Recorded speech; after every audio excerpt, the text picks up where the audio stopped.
Hello friends, good morning to all of you. स्वागत है आपका हमारे यूट्यूब चैनल पूजा में साथ साथ 9 में। आज हम पढ़ने वाले हैं क्लास 9th का जो हिंदी है गोधूली, उसका ही काव्य खंड का यानी कविता का चैप्टर नंबर 2, जिसका नाम है मंझन। ये जो कविता है बहुत ही इंटरेस्टिंग होने वाला है और इस कविता में हम जानेंगे कि जो प्रेम होता है वो हमारे लिए कितना ज़रूरी है और क्या हो सकता है प्रेम अगर हम करेंगे तो हमारे लिए कैसा सिद्ध हो सकता है। ये सारी चीज़ें हम बहुत गहराई से इसमें सीखेंगे। सबसे पहले तो हम जान लें कि इसको लिखा किसने है। इसको लिखा है मंझन ने और मंझन के बारे में थोड़ी सी हम जानकारी इसमें देख लेते हैं, फिर हम कविता की ओर चलेंगे।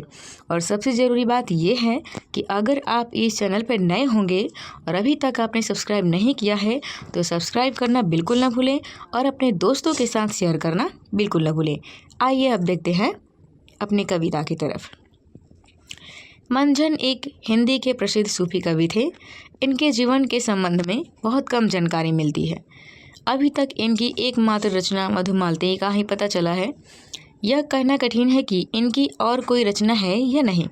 सुनिए, मंझन के बारे में अगर हम जानकारी की बात करें तो बहुत कम जानकारी मिला है, कहिए कि मिला ही नहीं है। ठीक है, बहुत सारे लोग ऐसे होते हैं कि अपनी जानकारी अपने जीवन के बारे में कुछ कहानियाँ लिख देते हैं तो हम उनके बारे में पढ़ लेते हैं, लेकिन मंझन ने अभी तक कुछ भी लिखा है तो उनके बारे में पता नहीं चला है। और अगर इनकी रचनाओं की बात करें तो सिर्फ एक रचना है जिसका नाम है मधुमालती। इनका ही एक ही रचना के बारे में अभी तक पता चला है कि इन्होंने ये रचना लिखा हुआ है। अब ये भी नहीं कह सकते हैं कि इन्होंने एक ही लिखा था या और भी लिखा था, यानी कि मंझन के बारे में कोई ख़ास जानकारी इसमें नहीं मिला है। तो हमने सिर्फ इतना जाना कि मंझन एक सूफी कवि थे। सूफी कवि आपको बता दें, सूफी लोग वैसे लोगों को कहते हैं जो प्रेम में अधिकतर विश्वास करते हैं। ठीक है, जो प्रेम भक्ति में ज़्यादा बिलीव करते हैं उनको हम सूफी कवि बोलते हैं। तो पहला तो हमने ये जाना कि ये एक सूफी कवि थे। दूसरा हमने ये जाना कि इनके बारे में कोई ख़ास जानकारी इस चैप्टर में नहीं है। तीसरा हमने ये जाना कि इन्होंने एक रचना लिखा है जिसका नाम क्या है, मधुमालती। और इन्होंने कोई और रचना लिखा है कि नहीं, इसके बारे में कोई जानकारी नहीं है। लिखा है आगे कि मंझन मधुमालती में अपने संबंध में थोड़ा बहुत संकेत दिए हैं। मधुमालती की रचना 1545 में हुआ था। इससे इतना अनुमान लगाया जा सकता है कि ईस्वी सन के 16वीं शताब्दी के मध्य वे थे। मंझन के काल आदि को लेकर विद्वानों में काफ़ी मतभेद रहा है। उनके धर्म, निवास स्थान आदि के बारे में नाना प्रकार के मत उपस्थित किए गए हैं। अब देखिए, यहाँ पे लिखा हुआ है कि मंझन की जो एक काव्य खंड के जो बारे में पता चला है मधुमालती, उसका रचना के बारे में पता चला है कि वो 1545 में लिखा गया था और बहुत फेमस भी हुआ था। उसके बाद ये भी पता चला है कि 16वीं शताब्दी के आसपास में ये लगभग वर्तमान थे, यानी कि 16वीं शताब्दी में ये जीवित थे। और इसके अलावा इनके बारे में कोई भी खास जानकारी नहीं मिलते हैं। अब आप ये मत कहिएगा कि आपको नहीं आ रहा है तो आप नहीं बता रही, ऐसी कोई बात नहीं है। इतिहासकार ने भी सर्च किया है तो इनके बारे में अभी तक कोई डिटेल नहीं मिला है, तो हम आपको कैसे बता सकते हैं। ठीक है, जब इतिहासकार को ही नहीं पता है कि इनका जन्म मृत्यु के बारे में कुछ खास चीज़ें, तो हम कैसे बताएं। बहुत सारे लोग मतभेद है इनके जन्म मृत्यु के बारे में। ठीक है, निवास स्थान के बारे में आगे लिखा हुआ है। उनके निवास स्थान के बारे में अगर हम बात करें तो देखिए, लिखा हुआ है कि उनके निवास स्थान के बारे में 2 मत प्रकट किए गए हैं।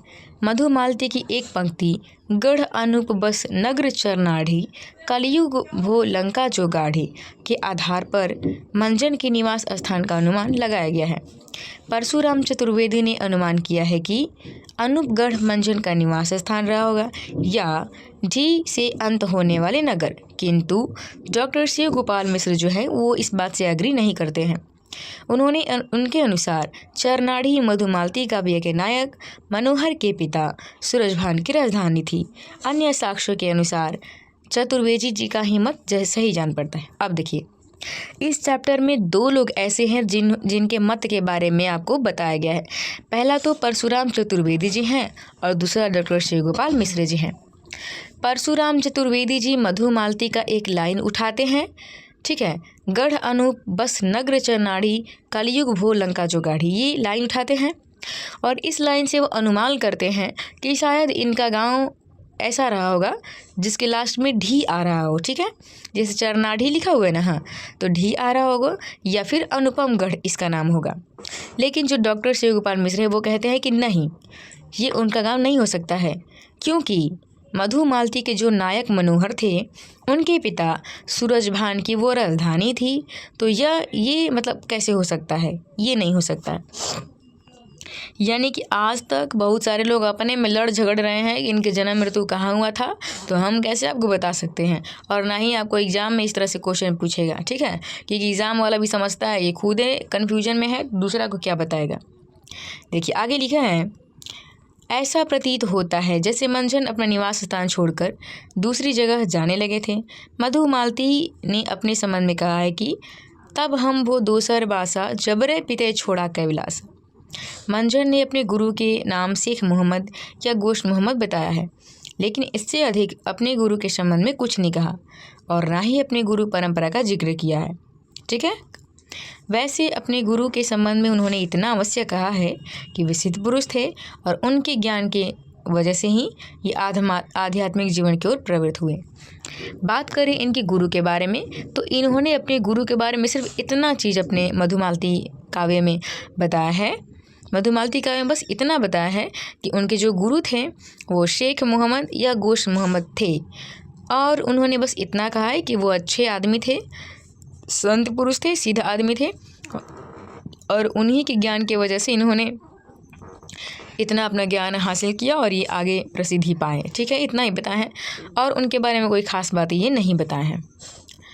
मंझन सूफी कवि थे, अतएव उन्होंने सूफियों की परम पद्धति को अपनाया है। हमने आपको बताया है कि सूफी कहने का मतलब ये है कि जो लोग प्रेम भक्ति में ज़्यादा भरोसा करते हैं, ज़्यादा विश्वास करते हैं, वैसे लोगों को सूफी कवि कहा जाता है। प्रेम के महत्व को उद्घाटित करते हैं। कवि के अनुसार प्रेम रूपी ज्योति से यह संसार प्रकाशमान है।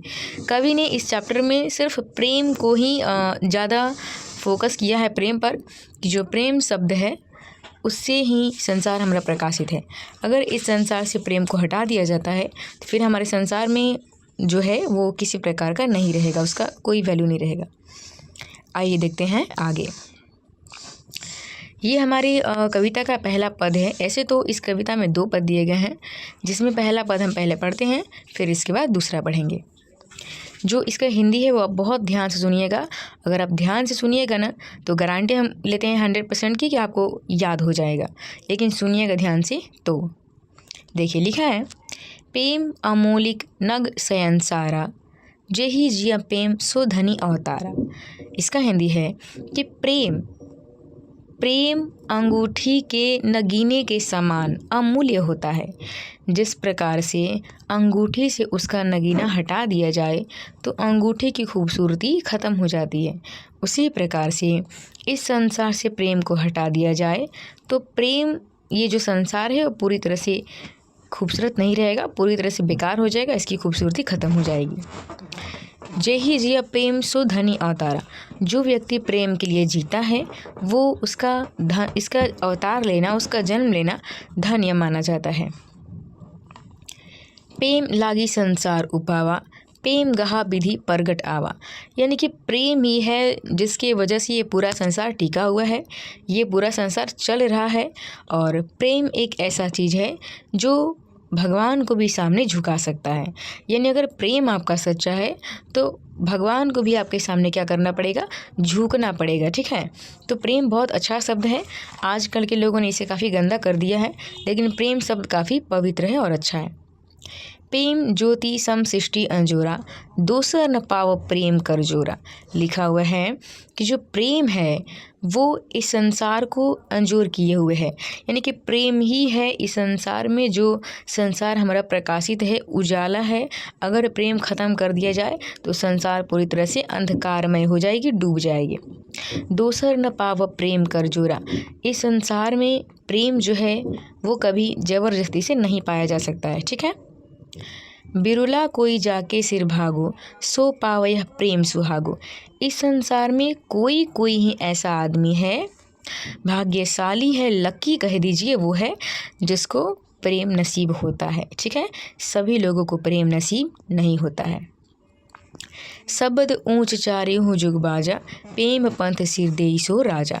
प्रेम में जिसने अपना सिर दे दिया, यानी कि प्रेम के लिए जिसने अपने आप को न्यौछावर कर दिया, वो इंसान इस संसार में राजा हो जाता है और उसे कोई हरा नहीं सकता। ये तो हमने पढ़ लिया। इसके बाद जो दिया है 2 लाइन वो देखते हैं। प्रेम हाट चहु दिसी है, पसरी गए बनिजे जे लेई, लाहा और फलगाहक जनी ढहकावे कोई। ये दोनों हिंदी जो है पंक्ति उसका हिंदी है कि कवि कहना चाहते हैं कि प्रेम जो है वो पूरे संसार में, पूरे बाजार में फैला हुआ है, कोई उसको उठाने वाला नहीं है। पसरी के बनीजे जिलई, जो व्यापारी उसको खरीद लेता है, प्रेम को जो समझ लेता है, फल गाहक जनी ढहकावे कोई, उसको अब दूसरा कोई परेशान नहीं कर सकता है। अब प्रेम खरीदना इसका मतलब ये नहीं है कि हम प्रेम खरीद सकते हैं कितना किलो है, कितना दर्जन है। प्रेम कभी खरीदाता नहीं है। हमारे कहने का मतलब ये है कि इस संसार में हर जगह प्रेम फैला हुआ है, हर जगह प्रेम पसरा हुआ है, हर जगह प्रेम है। बस हमें समझने की देरी है। अगर हम प्रेम को समझ लेते हैं तो इस संसार में हमें कोई हरा नहीं सकता है। ठीक है। उम्मीद करते हैं कि पहला जो पंक्ति है वो आपको बहुत अच्छी तरीके से समझ में आया होगा। बिना देर किए चलते हैं दूसरे पंक्ति की तरफ।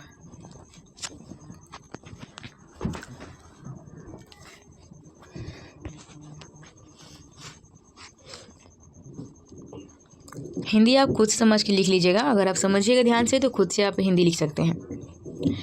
अमर न हो तो कोई जग हारे, मरी जो मरे तेहु मीचू न मारे। देखिए क्या लिखा हुआ है। दूसरा पंक्ति में उन्होंने यही बताया है कि जो इस संसार में जितने भी लोग हैं वो सारे लोग मरणशील हैं। ठीक है। मोर्टल हैं, मरणशील हैं, कोई इसमें अमर नहीं है। मरी जो मरे तेही मीचू न मारे, और ना ही किसी के मारने से कोई मर सकता है। ठीक है। जब मौत लिखा होगा तभी क्या होता है, मौत होता है। ठीक है। मौत आपका नहीं लिखा हुआ है तो नहीं होगा। लिखा हुआ है कि इस संसार में कोई अमर नहीं है और ना ही किसी को हम ज़बरदस्ती मार सकते हैं। प्रेम के आगी सही जई सांचा, सो जग जनमी काल स्यों बाचा। प्रेम की आग को जो सह लेता है वो संसार के किसी भी दर्द को, किसी भी तकलीफ़ को बर्दाश्त कर सकता है। यानी कि प्रेम की आग को जो बर्दाश्त कर लेता है वो किसी तरह के काल को, किसी तरह की तकलीफ़ को सह सकता है। प्रेम सरणी जई आपू उबारा, सो न मरे काहू का मारा। प्रेम की शरण में जिसने अपने आप को उबार लिया, प्रेम की शरण में जिसने अपने आप को डाल दिया, वो किसी और के मारने से नहीं मरता है। एक बार जो मरी जीव पावे, काल बहुरी तेही नियर न आवे। एक बार जो प्रेम के लिए जीता मरता है, एक बार जो प्रेम के लिए मर जाता है, मर मिटता है, उसके पास काल भी लौट कर नहीं आता है। अब काल लौट कर नहीं आता है इसका कहने का मतलब ये नहीं है कि उसका मृत्यु नहीं आता है। मृत्यु आता है, वो मर के भी अमर हो जाता है, ये बात है। मृत्यु का फल अमृत हो ही गया, नीचे अमरता ही के गया। जो इंसान प्रेम के लिए मर मिटता है उसके लिए मृत्यु भी अमृत के समान होता है। यानी कि प्रेम जिसको हो जाता है उसको अगर आप मार भी दीजिएगा तो भी वो प्रेम के साथ ही मरना चाहेगा, वो अकेले नहीं मरना चाहेगा। ठीक है। बोलते हैं ना कि साथ जिएंगे साथ मरेंगे, वही बात है। तो यहाँ पे लिखा हुआ है कि प्रेम जो करता है और प्रेम के लिए जो मर मिटता है, काफ़ी हद तक चल जाता है, तो उसके लिए अब जो मृत्यु है वो भी एक फल के समान हो जाती है। ठीक है। नीचे जो दिया हुआ है, जो जीव जानही काल भव प्रेम, शरण करी नेम, फिरी दुहो जग काल भो शरण काल जग पे। इसका हिंदी समझेंगे, लेकिन इससे पहले आपको एक हम चीज़ बता रहे हैं कि जो ये बार बार मृत्यु मृत्यु यहाँ पे आ रहा है, वो चीज़ें क्या होता है कि किस्मत में है, लिखा हुआ है कि हमको कहाँ मरना है, कैसे मरना है, ये सारी चीज़ें हैं। किसी के मारने से हम नहीं मरते हैं, ठीक है। अगर कोई मार भी रहा है ना, तो हमारा जो मौत है वो उसी के हाथों लिखा हुआ था, तो हम मर रहे हैं, ठीक है। तो ये सारी चीज़ें होती है। जैसे आपको एक हम छोटी सी स्टोरी बताते हैं, ध्यान से आप समझिएगा। जैसे कि दो दोस्त थे, बहुत ही अच्छे थे दोनों दोस्त, बहुत गहरा दोस्ती था। क्या हुआ कि कुछ दिन के बाद पहला जो दोस्त थे वो शहर चले गए और दूसरे दोस्त गाँव में ही रहने लगे। जो शहर वाले जो दोस्त थे उनको कोई साधु भेटा और बातचीत हुआ, और उन्होंने कहा कि तुम्हारा एक बहुत अच्छा दोस्त है और वो जब भी मरेगा वो तुम्हारी वजह से ही मरेगा, ठीक है। तुम जब भी उससे भेंट करने के लिए जाओगे वो मर जाएगा। पहला दोस्त कहा कि ऐसा बात है, तो एक काम करते हैं, हम उसके पास जाएंगे नहीं भेंट करने, हम नहीं जाएंगे भेंट करने, तो हमारा दोस्त जिंदा रहेगा, उसको कोई दिक्कत नहीं होगा। वो नहीं गए भेंट करने। कुछ दिन के बाद उसके पास फ़ोन आया कि उसकी जो दोस्त है गांव में, उसका काफ़ी एक्सीडेंट हो चुका है और वो चलने फिरने लायक नहीं है। तो ये जो दोस्त थे वो काफ़ी बेचैन हो गए शहर वाले भेंट करने के लिए, लेकिन उनको बात याद था कि अगर हम भेंट करेंगे तो बेचारा मर जाएगा और हमारा दोस्त है, हम ऐसा नहीं होना चाहते हैं, नहीं होने देते। तो हुआ क्या कि उसने सोचा कि अच्छा भेंट करेंगे तब न मरेगा, एक काम करते हैं, जाते हैं और साइडे से देख के चले जाएंगे, उससे भेंट नहीं करेंगे, हम उसके सामने नहीं जाएंगे। वो गांव में चले गए। जब गांव में गए तो फिर से उसको साधु जी भेंटाए और बोले कि तुम जा रहे हो ना, हम बोले थे तुम जाओगे भेंट करोगे मर जाएगा। वो बोले अरे ठीक है साधु जी, हम जा रहे हैं लेकिन उसे भेंट थोड़े करने जा रहे हैं, हम तो अपने काम से जा रहे हैं और उससे भेंट नहीं करेंगे, हम उसको सामने से किनारे से हम देख के चले जाएंगे, थोड़ा सा देख लेंगे चले जाएंगे। साधु बोले जाओ, जो लिखा है वो तो होगा ही। दोस्त गया, साइड से देख के और जा रहा था। तब तक जो उसके जो दोस्त थे जो व्हील चेयर पर बैठे हुए थे, मतलब जो पूरी तरह से लहूलुहान हो चुके थे, उन्होंने देखा शायद मेरा दोस्त है शहर वाला, और वो सोचा कि मेरा दोस्त है, इतना गहरा दोस्त है और मैं इस तरह से हालत में हूँ और मतलब वो मेरे पास आ नहीं रहा है। तो वो क्या किया ना कि सब कुछ छोड़ छाड़ के वो अपने दोस्त की तरफ पीछे भागने लगे, देखने के लिए कि वही है कि कौन है। और जो ये पहला दोस्त है वो देख रहा है कि भाई वो मेरे तरफ ही आ रहा है, आवाज़ आ रहा है, वो और दौड़ के भाग रहा है कि हम लोग आमने सामने ना हो जाएं, क्योंकि पहले वाला दोस्त को पता था, शहर वाले दोस्त को, कि अगर हम सामने से देखेंगे तो उसका मौत हो जाएगा, इसलिए वो भाग रहा था, पीछे नहीं देख रहा था। और ये पहचान लिया पीछे वाला, वो कह रहा है रुको रुको, उसको बुला रहा है लेकिन वो रुक नहीं रहा है। ये बेचारा मतलब व्हील चेयर दौड़ाते दौड़ाते गिर गया व्हील चेयर पर से, ठीक है, नीचे गिर गया। और पहला दोस्त भाग रहा है कि हम भेंट ना हो जाए, अगर भेंट हो जाएगा तो वो मर जाएगा। तब तक क्या हुआ कि कुछ देर चलते चलते ये जो व्हील चेयर पर से जो गिर गया, वो अब मतलब उसे भेंट करने के, दोस्त से भेंट करने के चक्कर में वो मतलब उसे ही घसीटाते घसीटाते चल रहा था। पहला दोस्त दौड़ के भाग रहा था। पहला दोस्त जब देखा कि अब आवाज़ नहीं आ रहा है, लग रहा है कि वो नहीं आ रहा है पीछे, वो मुड़ के देख दिया। जब जैसे ही वो पलट के देखा, वैसे ही देखा कि उसकी जो दोस्त हैं वो नीचे गिर चुके हैं और वैसे ही मतलब कि वैसे ही चल रहे हैं।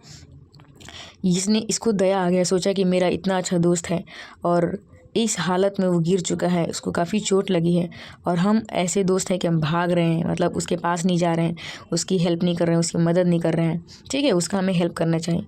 और इस टाइम वो बात भूल गए कि हम भेंट करेंगे तो क्या होगा। उनको दया आ गया, उनको मोह लग गया अपने दोस्त के प्रति, बहुत प्यार आ गया। वो दौड़ के चले गए अपने दोस्त के पास, दोस्त को गले लगा लिए और जैसे ही दोनों की बातचीत हुई, दोनों अपने आमने सामने हुए, गले लगाए, जो गांव वाले दोस्त थे उसकी मृत्यु हो गई। तो ये जो मृत्यु का बात है वो एक लिमिट होता है कि कहाँ मरना है, कैसे मरना है, किसी के मारने से हम नहीं मरते हैं, ठीक है, ये सब लिखा हुआ रहता है। लास्ट के 2 लाइन जो है वो समझिए। लिखा हुआ है कि जिस इंसान ने प्रेम की शरण में अपने आप को डाल दिया, जिस इंसान ने प्रेम के नाम अपना नाम कर दिया, प्यार के लिए वो जी रहा है, मर रहा है, वैसा इंसान इस संसार में अमर हो जाता है और वो किसी के मारने से नहीं मरता है और वो किसी के हराने से नहीं हारता है। तो ये चैप्टर तो हुआ ख़त्म और उम्मीद करते हैं कि ये चैप्टर बहुत ही इंटरेस्टिंग रहा होगा और बहुत ही अच्छे तरीके से आपको समझ में आई होगी। और सबसे ज़रूरी बात यह है कि जो छोटी सी कहानी थी, जो छोटी सी स्टोरी थी, वो आपको काफ़ी इंटरेस्टिंग लगा होगा। तो उम्मीद करते हैं कि समझ में आया होगा। तो इस चैनल को आपने सब्सक्राइब कर दिया होगा और नहीं किए होंगे तो कर दीजिएगा, ठीक है। मिलते हैं ऐसी ही वीडियो के साथ नेक्स्ट वीडियो में। तब तक के लिए बाय, टेक केयर।